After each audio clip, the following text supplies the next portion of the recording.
All right, so that's there, and then I'll go back here. And my apologies, I forgot the recording button. All right, so I was just sharing the story of our mother moving from independently living in her home to living with us and to live in a nursing home. And then the point I was trying to make is that nursing homes, I feel, are very depressing. The people I spoke with that were there said they were kind of lined up to die. Their families have dumped them there.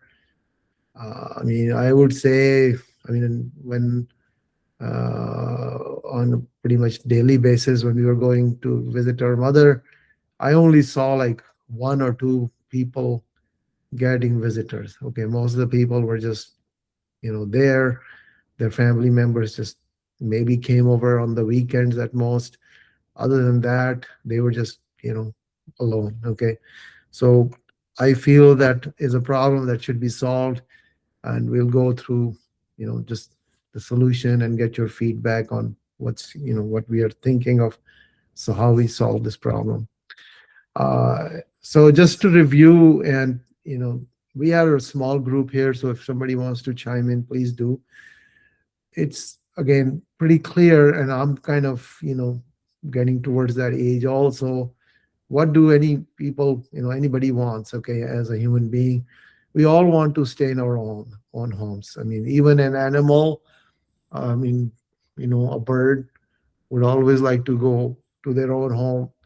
It doesn't matter if it's the most comfortable place or not, but we just cherish familiar environments and we are happy there. That's kind of just the bottom line. It doesn't matter, what it is, but we like our homes. The second thing is people pay with their lives sometimes for the freedom. Okay. I mean, this country is all about freedom. And I believe that people should continue to have the freedom to make their own choices and manage their own lives. I mean, that's, like, people, like I said, people would die for freedom. And why do we want to take that away from people who have lived independently, thinking that they're free, but at the end, we just take that away from them. The third thing is preserving social connections. I mean, our environment defines who we are. Okay, where we live, who we interact with, really defines who we are.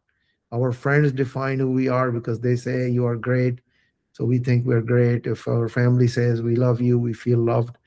And all this environment, the people around us, make us feel and believe who we are. Okay, so it's really important to maintain that connections, because if you don't have those connections, you lose your sense of who am I? Okay, am I just like a hospital patient living in a nursing home?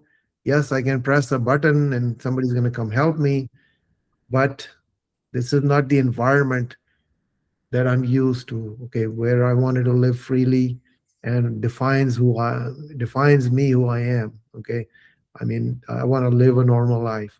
And then the final thing is I want to live with dignity, with on my own terms. Okay, I mean, if I want to eat a bowl of cereal at midnight, I should have the liberty to do that. I should not have these set meal times that, I'm like, okay, you get your, this is the dinner time, this is what you eat, and then, this is what you do all day.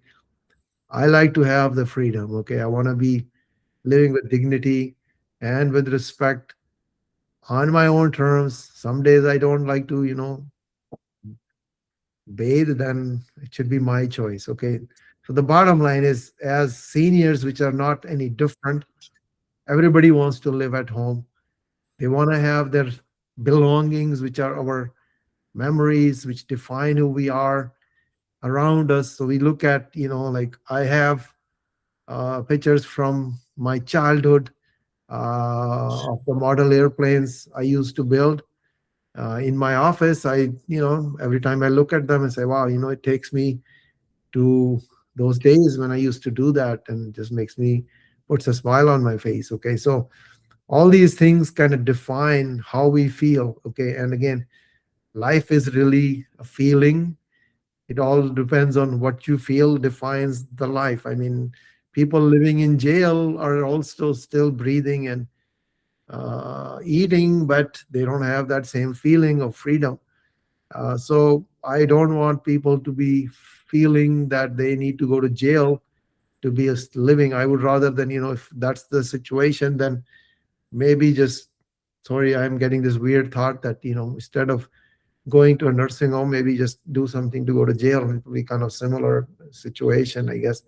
So that should not be the option that we have to, pursue.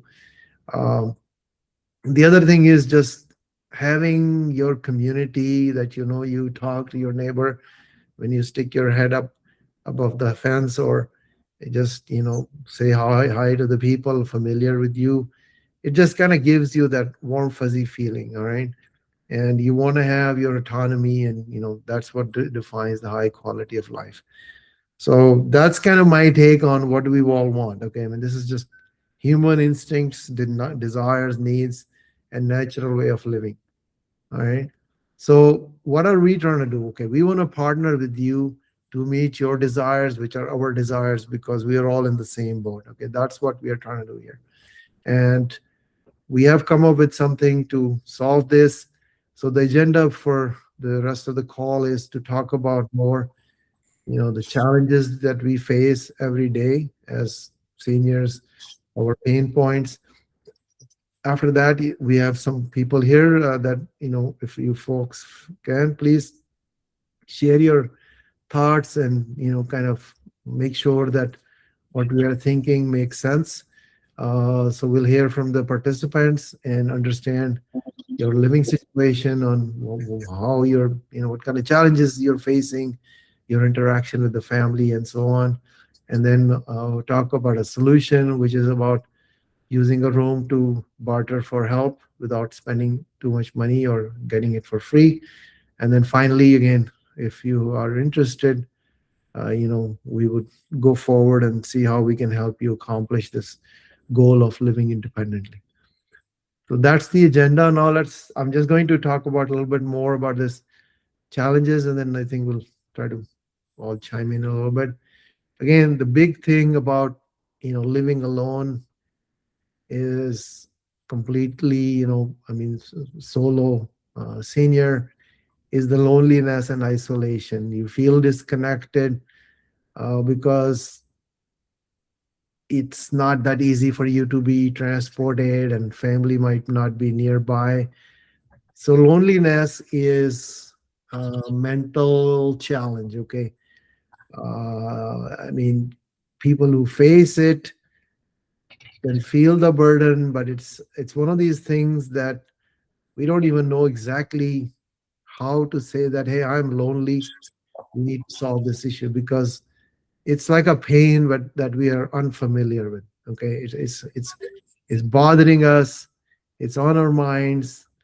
We would love to see somebody, but what it does to us, we cannot decipher that. Okay, it's causing us to decline mentally. Okay, because the brain wants, I mean, this is, I've studied how the brain works at a deeper level.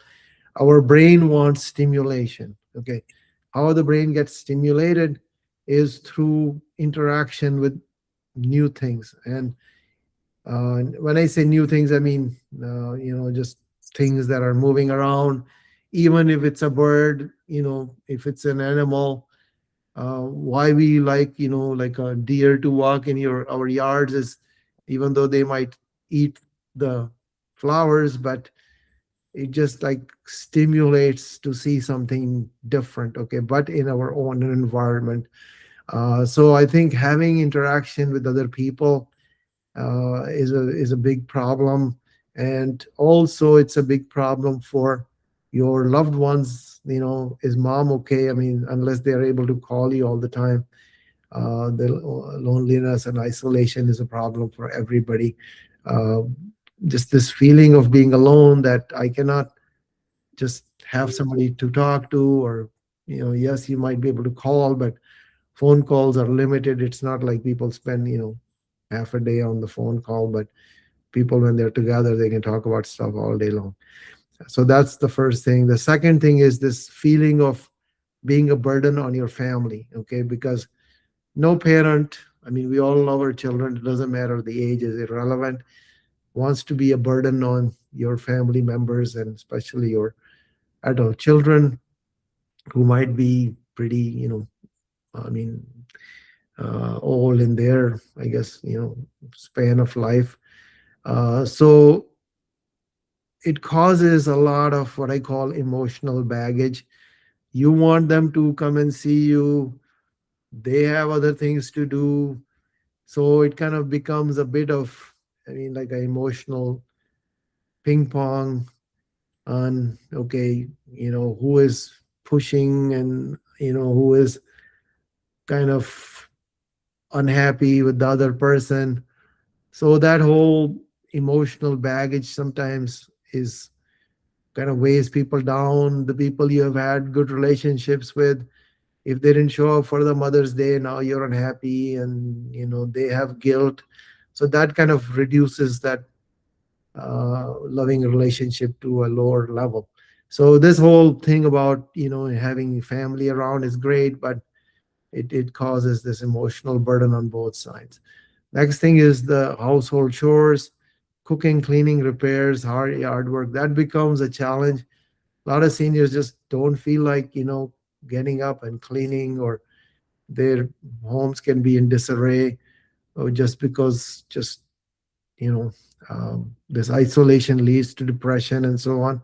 So it just depends, and living in a place where is not which is not well kept has its own additional emotional baggage, or it weighs you down. Okay, so these are some common challenges. And the other things, part of these things come from not having the energy or ability to uh, transportation is a big struggle. Yes, there are some public type of options, but they're limited. But people like to get out, go. I mean, I used to go to the nursing home, pick our mother, take her to Costco every weekend when I go shop. I put her into that what do you call that, the electric, uh, I guess the wheelchair where that she could drive it. And God, she had bad eyesight. She was running into things because she had AMD, but she just enjoyed it. Okay. And then the funny part is that when we would go there, she would kind of like tell me what I should buy. Okay. She didn't live with us, but she thought I need to buy. I mean, she liked potatoes. So every time she said, okay, get a bag of potatoes. Now, so I would, just sometimes just do it to please her. And then now, okay, why don't you get some grapes? And I'm like, you don't even eat these, but she just enjoyed that, and she loved the free samples there. Okay, I mean, it was like a big thrill for her to get out. Okay, so I think just that kind of these things look like, so for some people it looks like chores, but when you are unable to do it, then you realize that maybe going to Costco is a blessing. Okay, because it's an experience to see a bunch of people and things like that. All right. So that's one thing. The other thing is the medication management, making sure that people take their medications on time. I mean, it seems like a simple thing, but remembering and making sure that it's happening and all that is sometimes overwhelming. I mean, even, I sometimes forget, or sometimes I've taken some and I'm forgetting, did I take it or not? So all those things could be helped by, those are another, faith challenges we face. And then finally, just making sure that the home is safe, upkeep, preventing falls, having some, minor repairs to be handled, and having somebody else can, deal with. Those are some of the things I guess we all face. So bottom line is, we're here to help people live in their own place, because majority 88%, I don't know, I don't know who are these people who said they are not willing to live in their own place, but the survey says 88%. Okay, that people want to live in their own place. I don't know about the other 12%, but I personally think it's probably 100%. That's my personal gut feel. All right, so I think now let's just kind of touch base, okay? And we would like to hear. You don't need to share everything. Just share your story. Share what you're comfortable with. If you like, you can share your age. You don't have to. If you don't want to, what is your living situation?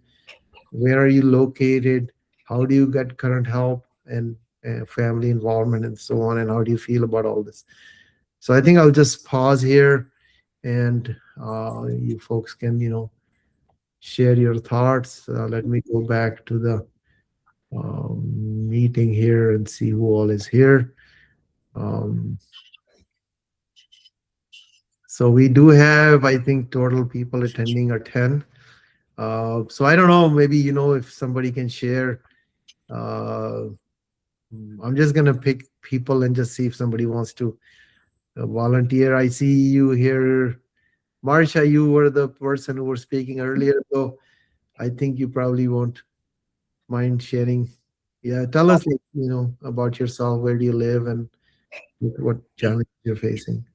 I am 83 and I live in Indianapolis, and my husband just died a few months ago. And so I'm thinking about alternatives. We have a 3-bedroom home, so I don't need all those rooms. And I saw your notice on Facebook and thought, well, this might be something that I want to consider. Right now, I'm still able to drive and able to do pretty much everything. I have somebody come in and clean my house a couple times a month.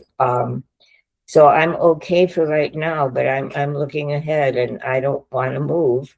You're right. I'm one of the 88% who want to stay in my own home. And so I just thought it'd be interesting to learn about this option of turning one of those rooms into a room for somebody to live in. Okay, fantastic. Yeah, great. And yeah, I love your plans and your energy. More power to you. That's great. All right, let's keep going here. I'm just looking at names. There's somebody named Linda. If you want to share your thoughts.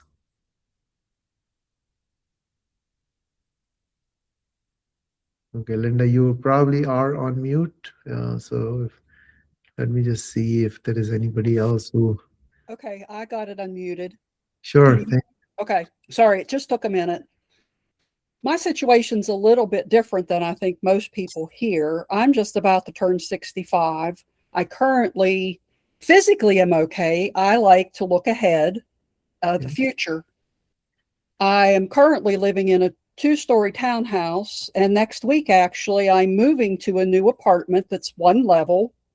And in the process of trying to find a place, one of the things I wanted was a 2nd bedroom in case and when the time comes that I might need some assistance, I could have somebody stay with me if needed. The option and thoughts have come over the years of the facilities here locally. I'm in Charleston, West Virginia, of the places that have elderly people, independent, assisted memory care. Now, they're quite expensive. And one of the concerns for me there, besides the expense, was, and I get the reason, it's all for safety, but you have one main entrance in those places, and the apartments are down long hallways to get to. And there's one central dining room, and mobility is going to be one of the first problems I have. So it's like, that's not going to be feasible for me. And like you're saying, dinner times, breakfast time, whatever, and what you can have as an option, as a hindrance. So when I was looking for a 1 level place to go to, that was some of my considerations. And here in the area, it's limited as to 1 level, newer, and what might be feasible for the future. So right now, I'm fine. I don't need help. I'm just trying to get ideas for what's out there and options for as I get older and things I might need. Linda, did you say you're in Charleston? Yes, ma'am. That's where I'm at, Charleston, West Virginia. Nice to meet you. Yep. So I think let's just kind of expand on that more. I think that's great thought process that you have already be looking out. So one of our friends, um, I mean, he was, I don't know exactly his age, but was not that old, but he went in for a kind of a surgery, but somehow something, I mean, it was not, something went bad in the during the surgery. And he had, um, I guess, some kind of brain hemorrhage during the surgery. It was not really, it was for some kind of a procedure for Parkinson's where they were just gonna stimulate some part of the brain by sticking in like an electric wire. It seemed like it was minimal, but something went wrong. Okay, and the guy passed away. And no, actually, yeah. So, but before that, actually, sorry, I'm mixing up the story. So what happened was he had some minor thing, but then in the surgery things went bad, and then he developed sort of this kind of like he got paralyzed because I think a stroke went happened or something like that. Sorry, I'm not a doctor, so I'm just trying to remember what happened. And then there was somebody to come in and care for him. I mean, these people could afford, I guess they were paying, or I don't know if how much was paid by Medicare, Medicaid. But another thing, just for everybody to know, is that even if somebody is on Medicare or Medicaid, they may not provide, they're not going to provide you 24/7 kind of a service. They may provide you to, like when our mother was living with us, that there was a PCA. She would come for like 3 times a week for maybe a couple hours. And many times they don't show up because they have like high turnover. So even in those kinds of situations where you are able-bodied, the point is that uh, I'm mixing too many things. So there was a person helping this friend, and then when he passed away, I mean, his wife was alone, so she just made a deal with that helper, and now that helper lives with this woman to the extent that they even travel internationally. I mean, she's like now her companion. They go to other parts of the world because I mean this the wife is, I mean, well off, but she wanted a companion. And she has kids, but the kids have their own kids and their own lives. So she's really happy that hey, she's not living alone.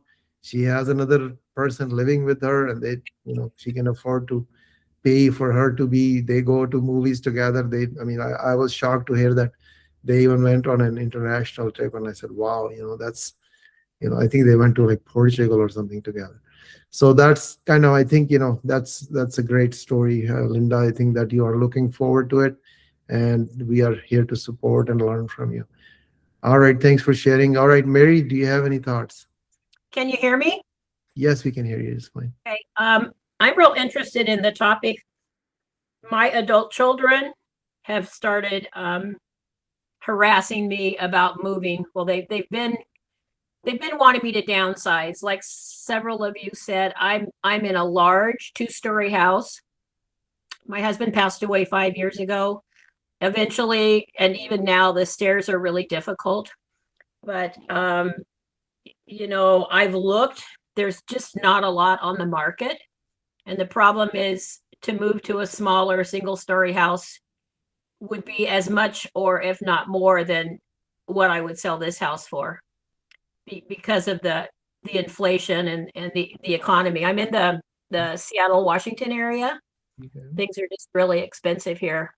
Yeah. And so we hosted exchange students. We hosted college exchange students after our adult children moved out. And we were quite successful for several years, 2 or 3 students at a time, because we had extra rooms. And that provided us some income. It provided us, company. So I've had co-living situations. Some of them would stay a quarter, a semester. A couple of them ended up staying over a year.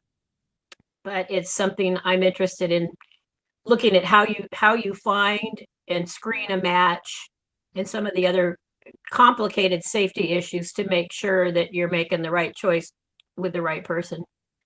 Yeah. That's a great question. So we do have a complete background check we do on both parties. We also have like steps that we take to ensure that the person that we're matching you with is somebody that you're comfortable with. And then there's a contract, and they have, you can set house rules, and you get to meet myself to be the mediator. So I'd be there to mediate all that and ensure that we're getting a solid, good match.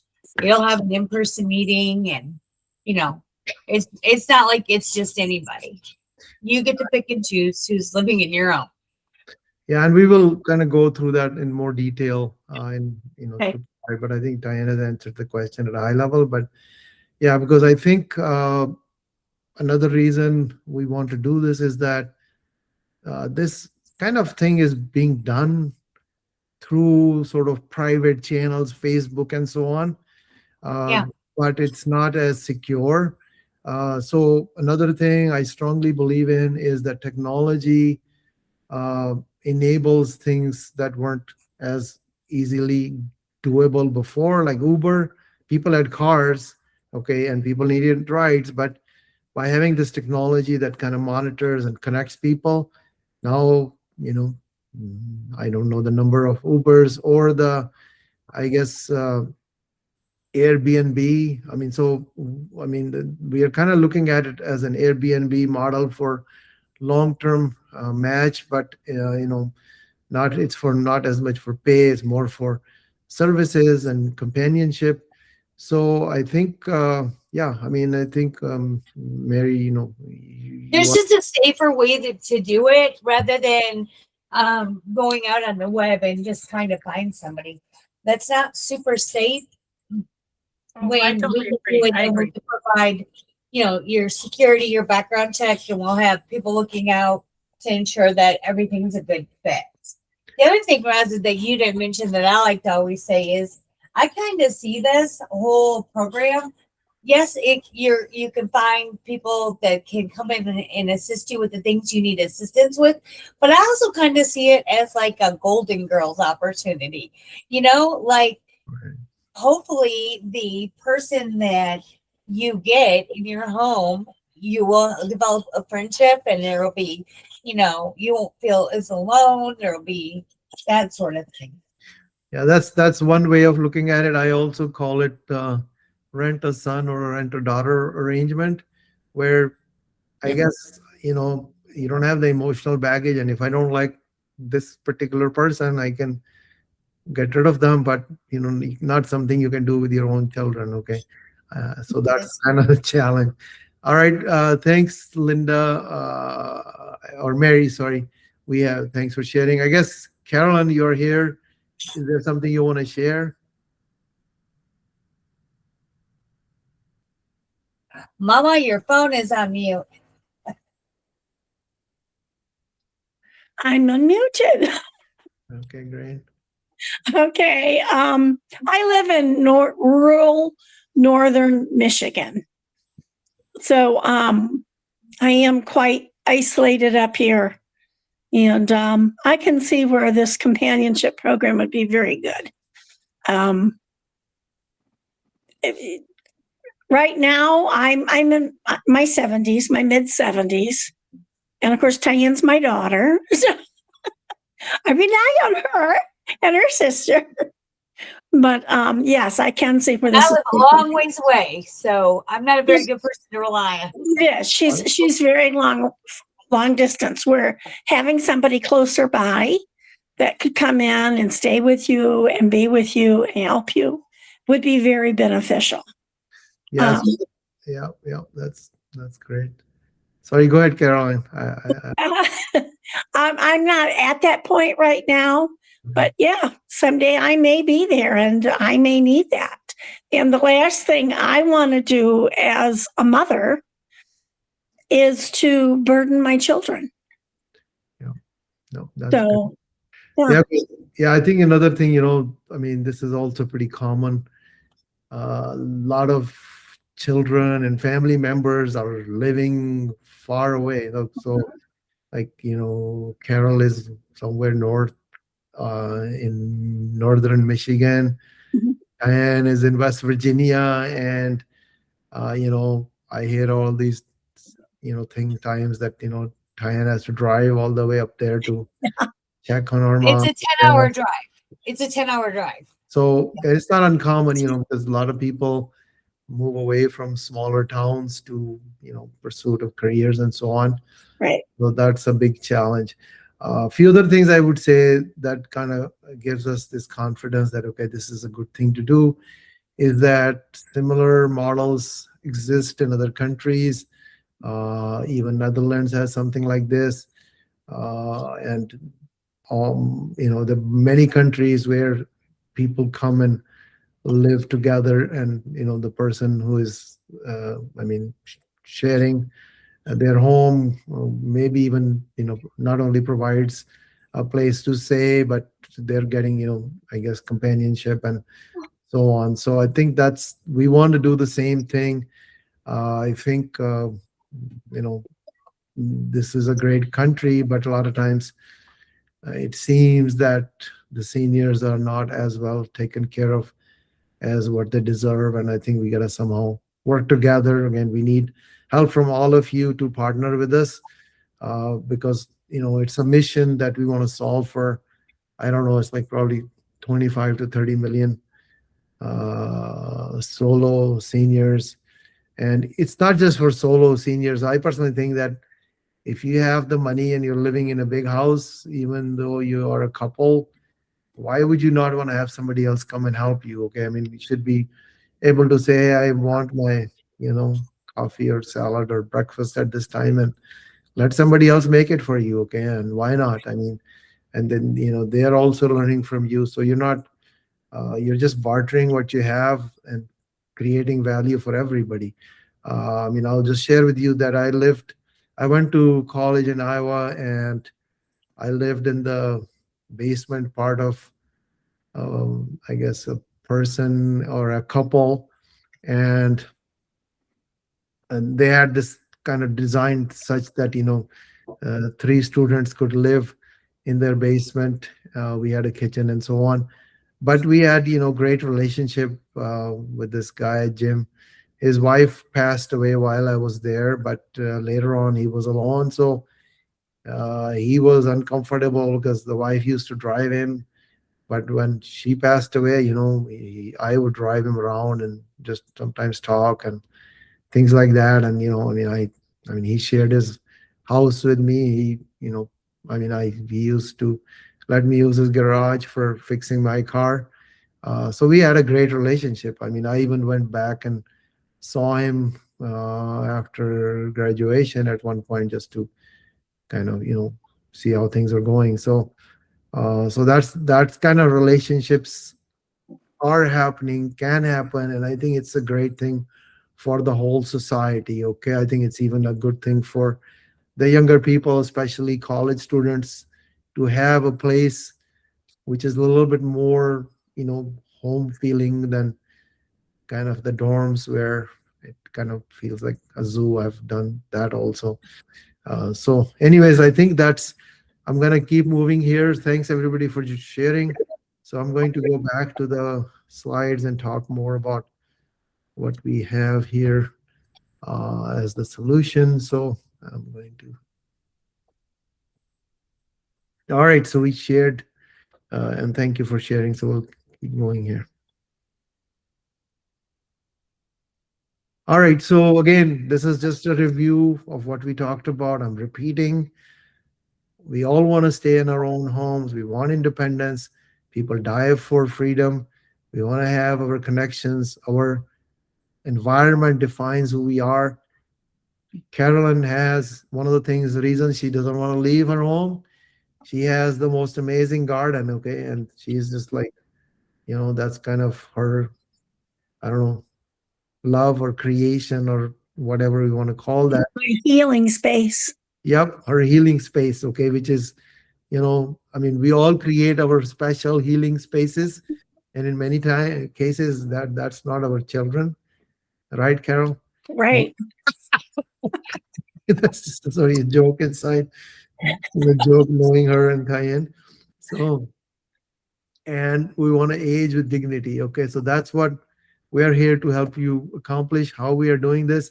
This is the solution we have developed is that if you have a room that you can barter, we can match, I guess your needs with screened helpers who need affordable housing. Okay, basically it's just an exchange, a barter problem where or barter solution where if you have a bedroom, you can exchange it for somebody to do chores, rides, and companionship.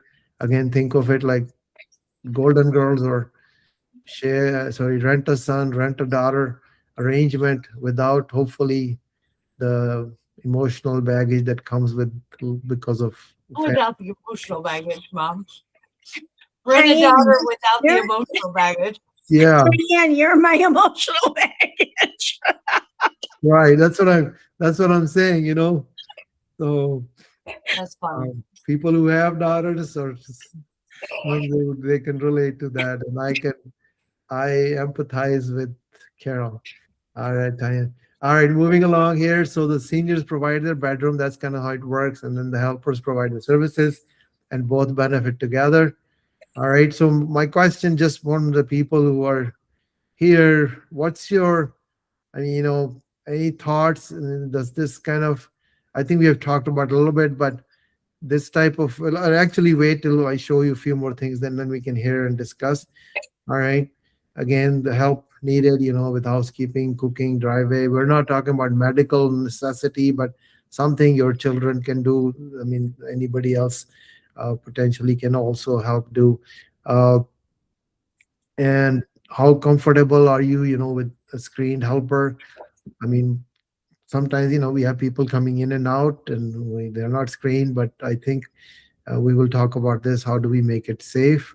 The other big thing is to live comfortably. And I wish we had this arrangement even when people are getting married so that we agree on house rules. Okay. Like, what time do I sleep? What are the quiet hours?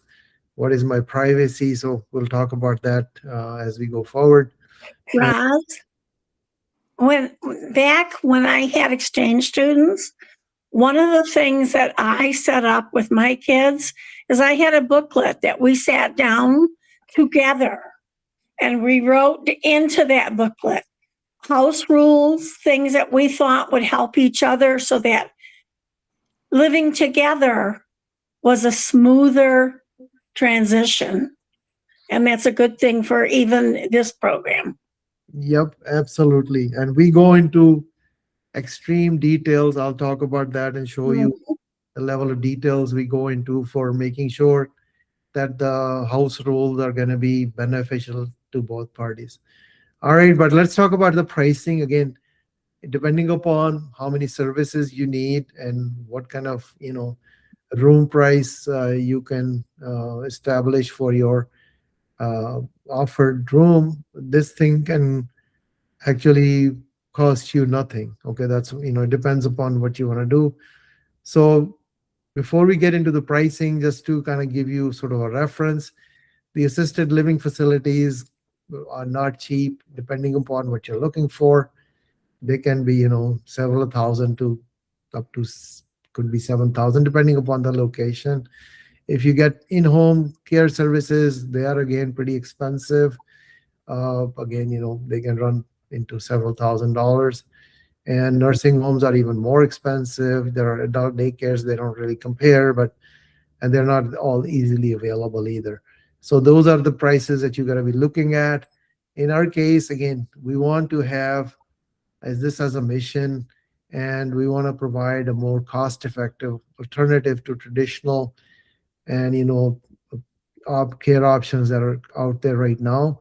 And how this works is that Live-In Helper only charges 10% service fee.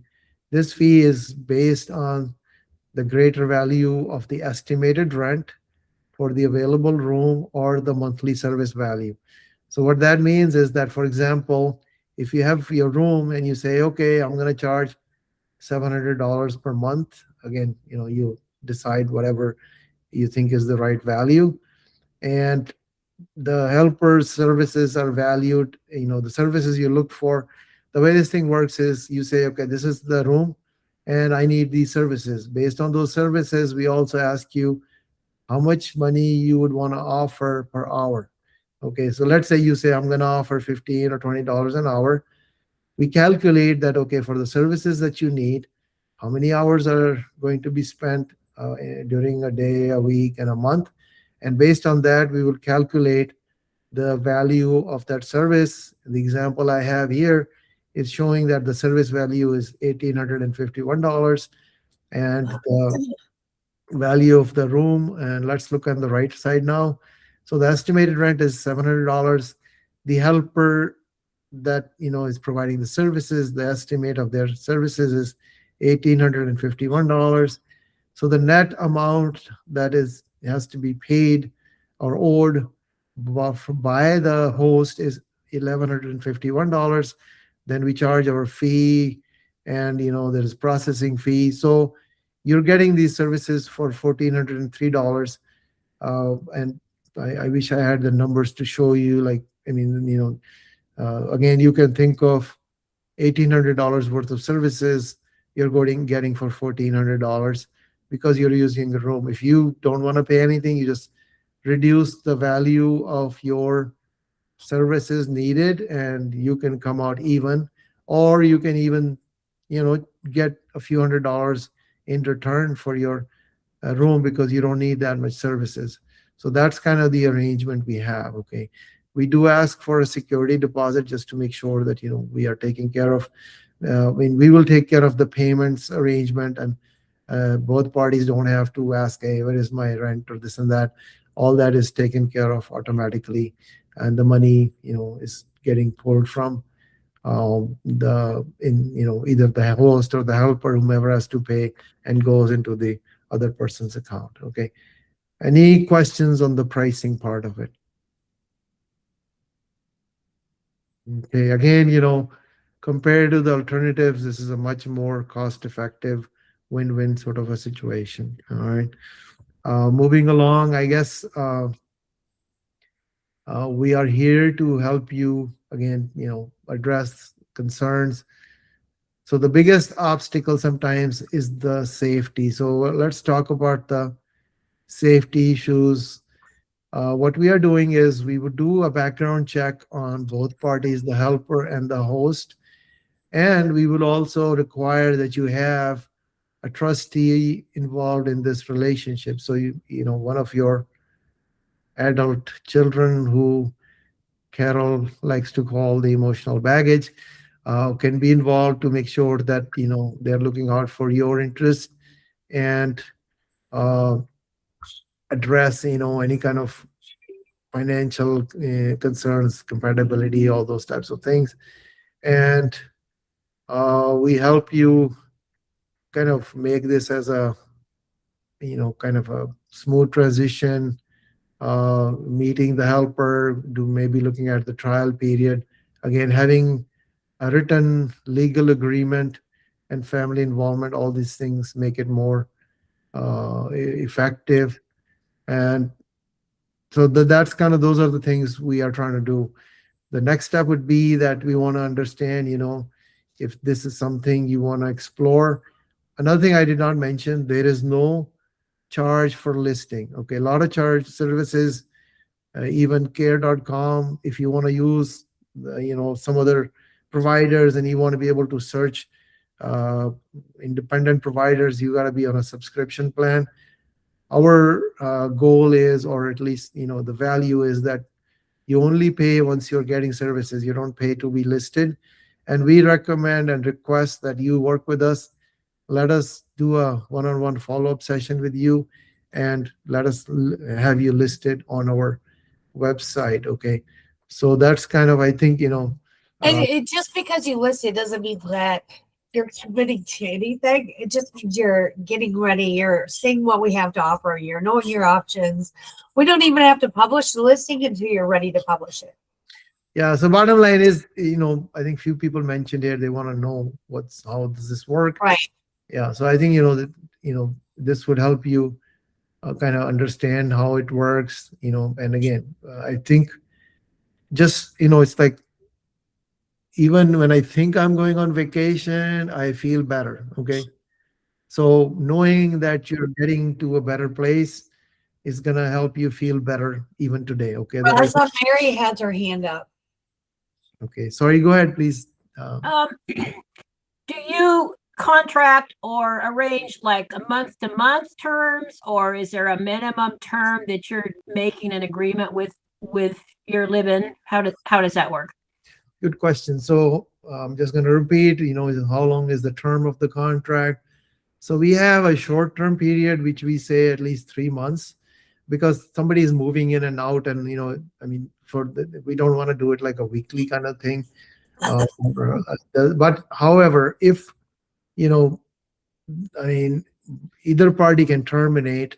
If there is if there is a cause and the termination is immediate.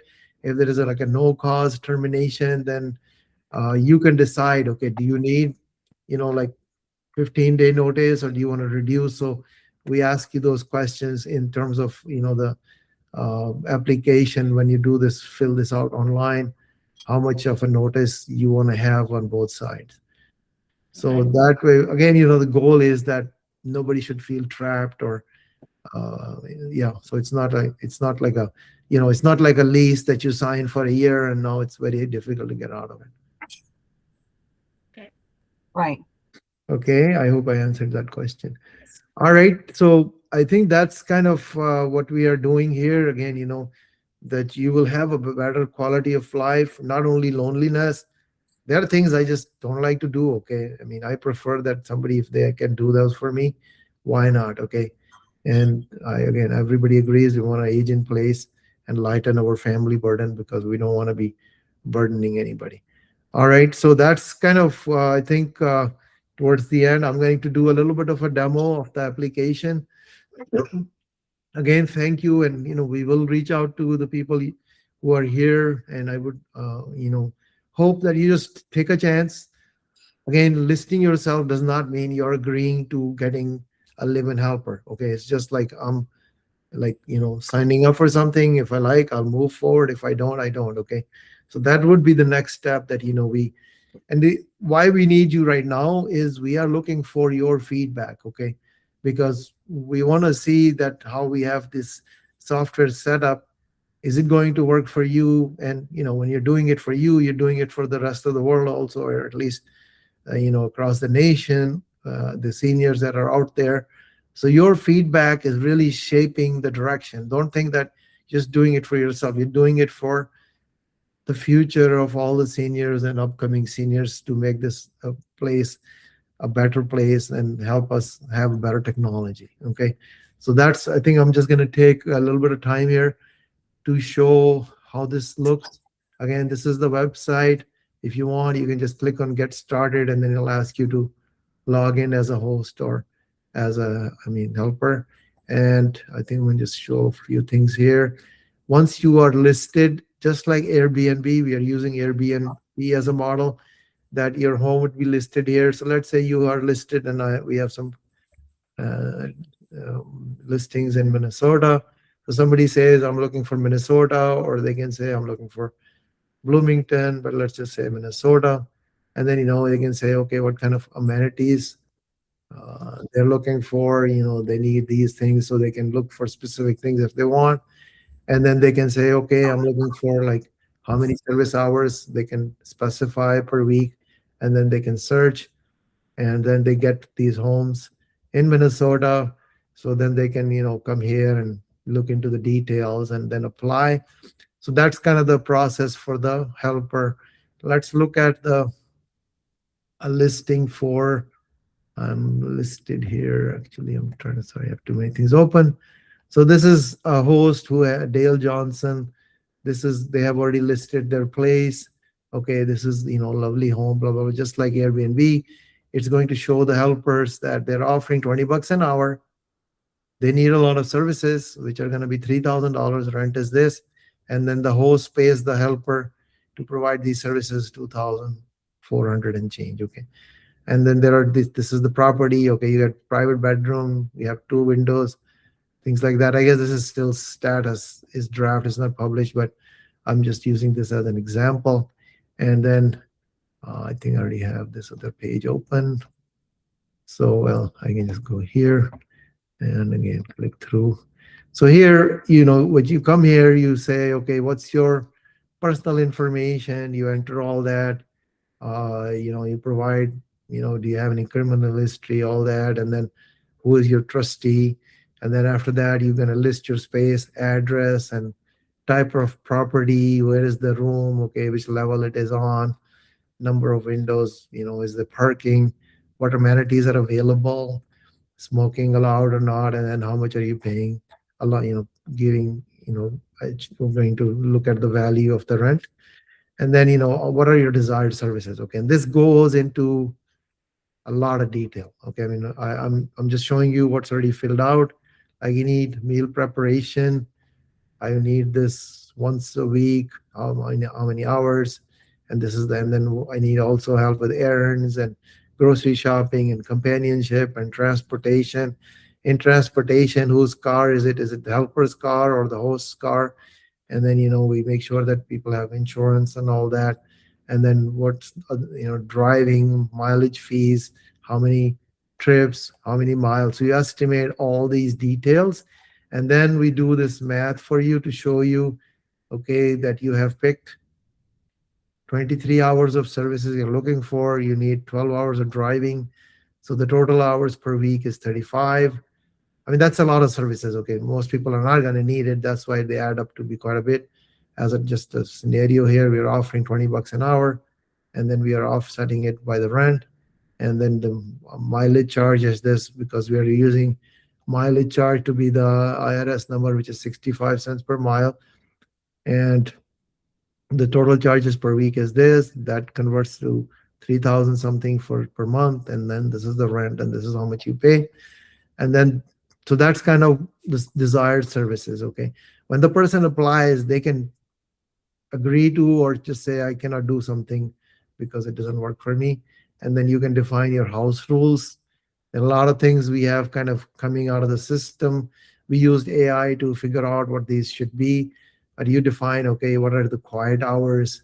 And then, just as an example, chore schedule, follow the agreed upon schedule for completing chores and household tasks, cleanliness, okay, maintain cleanliness in common areas, and garbage disposal. All these things would go into your contract, okay, that the three parties, the trustee, the host, and the helper sign. Okay, if you have guests, what are their policies? Okay, visitor equity, etiquettes, make sure that they're following house rules, security and safety, communication, personal space, utilities, health and hygiene, allergies, use of technology, meal preparation, and then just additional consideration, lifestyle and compatibility preferences. Again, if you have social engagements outside the home, social activities at home, and if you have visitors, how do you make sure everybody's happy with that? Do you have any children visiting? What is the age? All that, you can put restrictions on. If you, I mean, either party has pets, how does that work? Where do they, if pets are brought by visitors, advance notification, host's discretion. So just to, as an example, the host reserves the right to deny permission for visitors to bring pets based on allergy, space limitation, or household rules. All right. Visitors' pet behavior, they must be well behaved. Okay. So all that kind of, pet care guidelines, allergies and health considerations, emergency procedures, um, again, pet related damages, who pays for that, termination agreements could be because of the pets. Okay. If the pets aren't behaving, it's a safety risk, you can terminate. And then how is the parking handled? Where do you park as the helper? And then all legal and privacy and policy related to the platform that you have, respect. And so we go through everything. It's just like going through a lawyer for coming up with, detailed arrangements, driving and transportation rules, So we have made sure that nothing is really left out. Okay. And then, agreement terms and exit conditions and notice period and property insurance and financial and payment terms and so on. Again, the goal is that everybody knows and has agreed to legally, this is how we're going to live together. Okay. So it's kind of a new, I wish people would do this for even getting married, but because the life would be, I think, better, safer, comfortable. But anyway, so, and then, you upload your images, and then this is the information of once people have applied, you will see them. Okay. So that's kind of the demo. We are out of time. So I think I'll stop here, and we will follow up. Thank you again for your time. We appreciate it, and we will do more, I guess, interviews. Mary, your hand is up. Have we answered your question, or do you have anything else you want to add or question? Okay, maybe not. All right, thanks, folks. We wish you all the best. It's been great talking to you. And go ahead. Somebody was saying something? I said thank you, Raza. Yeah, thanks, everybody. Again, we are here to think of it as a mission to make this world a better place, especially for the seniors who we all care deeply about. Okay. Thank you. Have a wonderful day.